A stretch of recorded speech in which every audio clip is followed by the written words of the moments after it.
जय श्री कृष्णा, राधे राधे। धर्म कोई भी हो, लेकिन दान करना हर धर्म में पुण्य कार्य माना गया है। यही नहीं, घर आए किसी भी व्यक्ति को खाली हाथ लौटाने की भी मनाही है।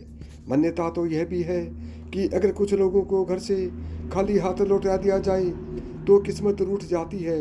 इसलिए यह बहुत जरूरी है कि आप यह जान लें कि किन लोगों को अपने दरवाजे से खाली हाथ नहीं लौटाना चाहिए। नंबर 1, विवाहित बहन बेटी को विवाह के बाद जहां एक और पुत्री अपने पति के लिए लक्ष्मी स्वरूपा बन जाती है, वहीं ससुराल पक्ष के लिए अन्नपूर्णा भी होती है। विवाह पश्चात अपनी पुत्री के आने पर यथासंभव उपहार देकर हम अपनी बिगड़ी किस्मत संवार सकते हैं, जिससे जीवन में शुभता का आगमन हो और साथ ही साथ पुत्री का घर परिवार भी सदा खुशियों से भरा रहे। नंबर 2, अक्सर देखा गया है कि दरवाजे या फिर कहीं भीख मांग रहे लोगों को लोग दुत्कार देते हैं या फिर चार बातें सुना देते हैं। लेकिन धर्मशास्त्र की माने तो आप किसी को दान करें या न करें, लेकिन उसे दुत्कारना बिल्कुल भी सही नहीं होता। मान्यता है कि ऐसा करने से हमारे संचित पुण्य भी नष्ट हो जाते हैं।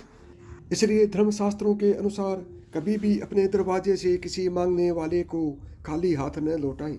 यथाशक्ति जो भी हो सके वह दान करें। यदि नहीं कर सकते हैं तो कभी भी दुत्कारे नहीं। नंबर 3, कई बार ऐसा भी होता है कि हम जीवन में सब कुछ सही कर रहे होते हैं, लेकिन बावजूद इसके भी जीवन में दुख तकलीफें कम होने का नाम ही नहीं लेती। तो ध्यान दें, कहीं आप भी अपने दरवाजे से किसी ज़रूरतमंद को खाली हाथ तो नहीं लौटा रहे हैं, या फिर किसी ऐसे व्यक्ति को जो कि ज़रूरतमंद भी हो और दिव्यांग भी हो। तो ध्यान रखें कि कभी भी ऐसा न करें, क्योंकि दिव्यांग जनों को राहु और शनिदेव का प्रतीक माना गया है। यही वजह है कि इन जातकों को कभी भी दरवाजे से खाली हाथ नहीं लौटाना चाहिए। नंबर 4, ज्योतिष शास्त्र के अनुसार केंद्रों को बुध ग्रह का प्रतीक माना गया है। यही नहीं, उनके साथ किया गया व्यवहार हमारे जीवन पर गहरा प्रभाव भी डालता है। इसलिए भूल कर भी कभी केंद्रों का अपमान नहीं करना चाहिए। यदि आप उन्हें दान नहीं देना चाहते हैं तो न दें, लेकिन उन्हें अपशब्द भी न कहें। हालांकि धार्मिक मान्यता यह भी है कि अगर केंद्रों को हरे रंग के वस्त्र या फिर हरे रंग की कोई भी वस्तु दान की जाए तो यह अत्यंत ही शुभ होता है। ऐसा करने से जीवन में सुख समृद्धि आती है, लेकिन इनका अपमान करने से बुध ग्रह खराब होता है और कई तरह की मानसिक और शारीरिक दिक्कतों का सामना करना पड़ सकता है। ज्योतिष शास्त्र के अनुसार अगर कभी भी आपके दरवाजे कोई भी संत महात्मा या गुरु आए तो उनके साथ हमेशा ही शालीन व्यवहार करें।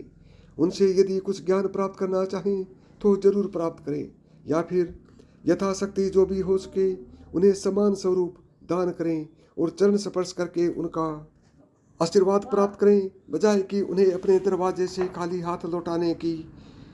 मान्यता है कि अगर किसी के दरवाजे से कोई भी संत महात्मा खाली हाथ जाते हैं तो उनके जीवन में सिवाय दुख तकलीफों के कुछ भी हाथ नहीं आता। इसलिए संत महात्मा को कभी भी खाली हाथ न लौटाएं। नंबर 6, सनातन धर्म में गाय को माता माना जाता है। भारत में गाय पूजनीय है। कहते हैं कि अगर आप गाय की पूजा करते हैं तो 33 कोटि देवी देवता की पूजा हो जाती है। गाय को माता लक्ष्मी का स्वरूप भी माना जाता है। अगर आपके घर में गाय बिना बुलाए आ जाए तो यह बहुत शुभ माना गया है। अगर आपके घर में गाय आ जाए तो उसको रोटी जरूर खिलाएं। गर्मी के मौसम में पानी भी पिलाएं। गाय का आना अत्यंत शुभ है। आपके घर के सामने या आंगन में गाय बिना बुलाए आ जाए तो समझें कि जीवन में आने वाले संकट दूर होने वाले हैं।